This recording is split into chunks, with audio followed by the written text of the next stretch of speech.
Doom v Vamus v Vamus Epicureans. This is the Marvel Epic Collection Podcast One-Shot Edition. I'm your host, Nick Smith, and I'll be joined by Stojr in just a moment. We are participating in Kurtis Findlay's Epic Marvel Podcast Reading Club, and this one-shot is going to be our brief thoughts on today's issue, which is Marvel Fanfare number 4, Lost Souls. Paul Smith takes on the role of penciler here, and he's joined by Terry Austin on inks. Alright, so Ka-Zar recovers Angel after he passed out in the previous issue, and the two mount an assault on Sauron's fortress. Angel leads Sauron away, while Ka-Zar infiltrates the fortress, freeing the X-Men, who in turn defeat the Neo-Mutants and Sauron, reverting everyone back to their previous state. Now, this is kind of the expected roundup of the story. We never get to see that de-evolved Colossus like I was hoping for, so that's kind of a shame, but whatever, it's fine. Let's see, is that really the word I'm wanting to use here? Yeah, this is either the first time we get an explanation for the de-evolving of the mutants, or it's the first time I caught it. But Sauron wants to de-evolve the mutants to keep them harmless, but then evolve them whenever he needs a mutant energy snack. So that does kind of make sense, but it still doesn't explain why the Neo-Mutants built the machine in the first place. Or, okay, I know they didn't build it, but why they repaired it and made it de-evolve people, because, yeah, why was it there to begin with? How Sauron's using it, I guess, makes sense, but oh well, whatever. I think Paul Smith does a very good job with some real high-quality art here.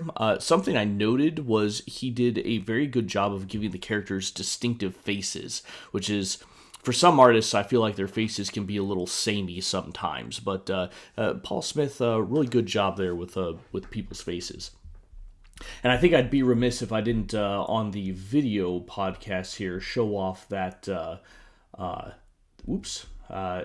didn't show off that full cover there instead of just the half cover. There we go. We get the big Neo-Mutants on the side kind of coming in, attacking, and so forth. Really like these back and front covers that we're starting to get with Marvel Fanfare. Really nice stuff there. All right, that is all I have to say about this issue, so I'm going to head it on over to Stojr, and I'll be back in a moment to wrap it up. Marvel Fanfare number 4, the final issue in this story arc of the X-Men in the Savage Land. This time we're treated to penciler Paul Smith, who will take over Uncanny X-Men at the end of the next volume. This is some of his early work, so it doesn't really look like the Paul Smith that we're going to get in a year or two in comics time. But you know, it's interesting to see what his initial kind of drawings of the X-Men look like at that time. And I think we mentioned him. He was mentioned in the editorial comics page in the last issue, so kind of teasing that he would be around. You know, the storyline here is interesting. You know, you have Sauron kind of toying with the X-Men as Ka-Zar and Angel try and infiltrate. I'm not really sure I understand how their plan is working here. It's basically Angel distracting Sauron with Ka-Zar kind of sneaking in. He makes some weird LL Bean joke that I don't really get. And you get Brainchild there trying to put the moves on Storm, so to speak, in the creepiest of ways, with her fighting back. I think it's interesting how Sauron will transform not only Shanna, but Tanya, who is his alter ego's love of his life, so to speak. So he's not beyond injuring or transforming people that are close to him. You still have the X-Men subjected to this sort of willpower sapping machine, as well as being transformed in some cases, with Nightcrawler being attacked here. X-Men escape. They defeat Sauron and ultimately get him back to Professor X, who's able to cure him. Overall, it's a satisfying conclusion to this storyline. The storyline as a whole is just kind of fine. It's just a fun adventure in the Savage Land fighting Sauron. Did it need to be 4 issues long? Probably not.